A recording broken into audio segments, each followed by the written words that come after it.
Thank you. I think I'll just take coffee. Black. I never touch desserts. To tell the truth, I have a sort of phobia dating back to an unhappy incident of my youth some 40 years ago.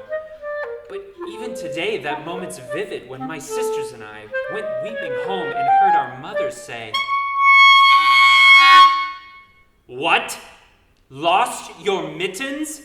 Then you shall have no pie." We found our mittens later in the yard and got a double helping as reward.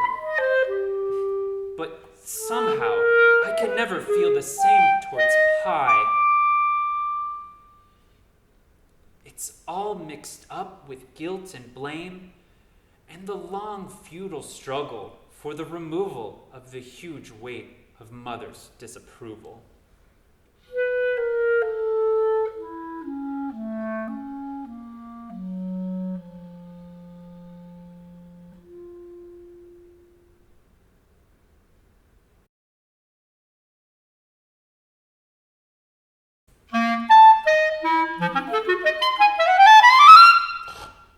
I told them 1,000 times if I told them once. Stop fooling around with straw and sticks. They won't hold up. You're taking an awful chance. Brick is the stuff to build with. Solid bricks. You want to be impractical? Go ahead. But just remember, I told them. Wait and see. You're making a big mistake. All right, I said, but when the wolf comes, don't come running to me. The funny thing is, they did. There they sat. One in his crummy yellow shack, and one under his roof of twigs. And the wolf ate 'em, hair and hide. Well, what's done is done. But I'd been willing to help them all along. If only they'd once admitted they were wrong.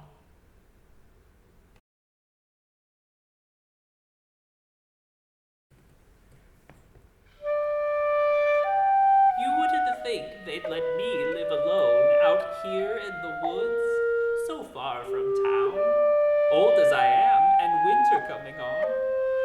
Still, I suppose they've problems of their own.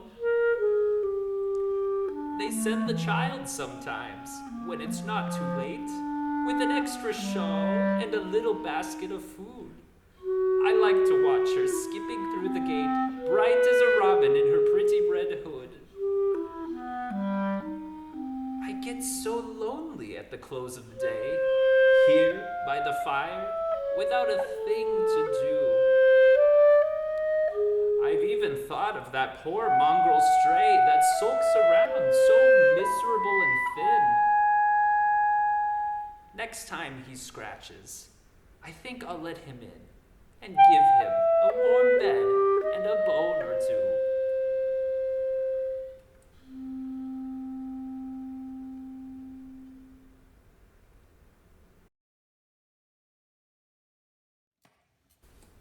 Remember how it was before she came?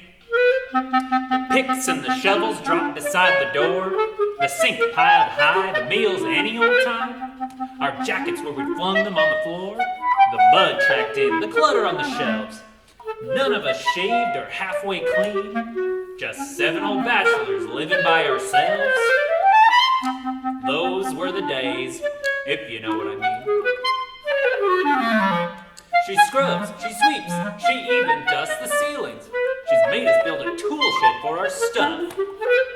Dinner's at 8 and the table setting's formal. And if I weren't afraid to hurt her feelings, I'd move until we get her married off. And things can gradually slip back to normal.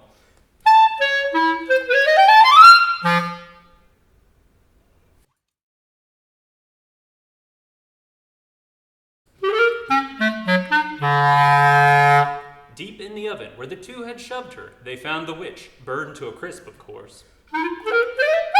And when the police had decently removed her, they questioned the children who showed no remorse. She threatened us, said Hansel, with a kettle of boiling water just because I threw the cat into the well. Cried little Gretel. She fussed because I broke her broom in two and said she'd lock up Hansel in the cage for drawing funny pictures on her fence. Wherefore the court, considering their age and ruling that there seemed some evidence the pair had acted under provocation, released them to their parents on probation.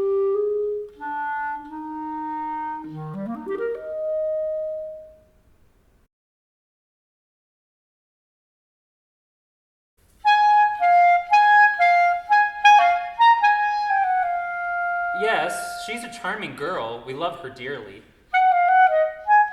She's been with us since both of us were small. One of the family now, or very nearly. Though, actually, we aren't related at all. She was a foundling, and she wandered in one winter's dusk out of the rain and cold. She keeps our house as neat as a new pin. My parents say she's worth her weight in gold.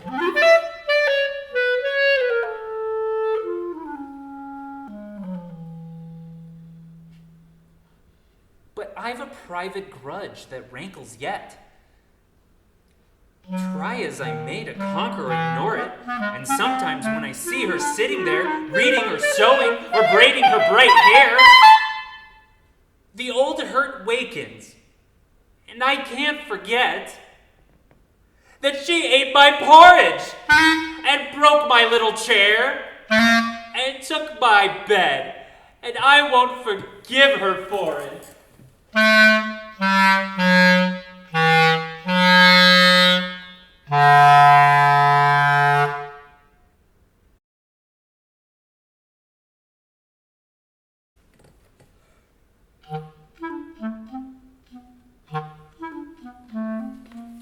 Madam, your little girl's extreme aversion to curds and whey, a common nursery dish, stems, we believe, from her unconscious wish to punish you for some assumed incursion upon her ego.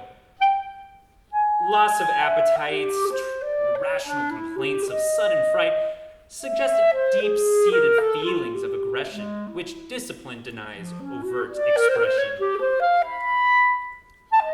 Of course, the child's stubborn reiteration that while she was at lunch, a large black spider quite unexpectedly sat down beside her is much too trite and simple an explanation. We'll do some probing through analysis and find out what her trouble really is.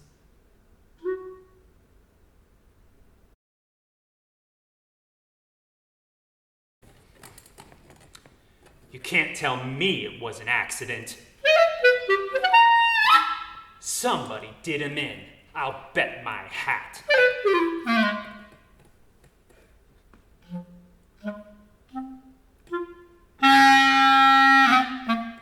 Someone sneaked up behind him, where he sat, dangling his heels, and pushed. And down he went. It's one of those senseless crimes you read about, where there's no clue, no motive, nothing at all to help the police. Nobody saw the fall, but it was murder, not a shred of doubt.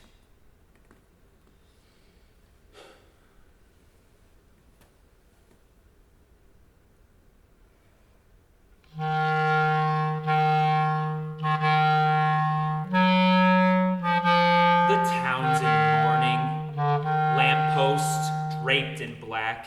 The bells will toll. There'll be a big parade.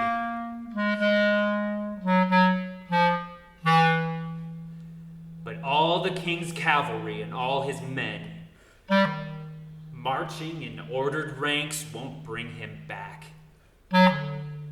Nor all the law enforcement speeches made build up our shattered confidence again.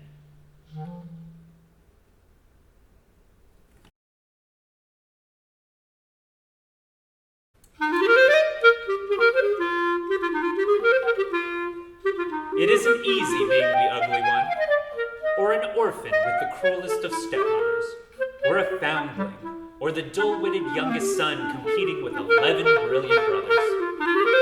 But if you've a magic stone, or a wishing ring some old crone gave you for helping her cross the road, and if you're kind and don't mind kissing a toad, you'll scale the slope nobody else could climb, and kill whatever giant disputes your way, and reach the impossible goal in record time, and win the bride or groom as the case may be. For this is the formula which never fails. At least that's how it works in fairy tales.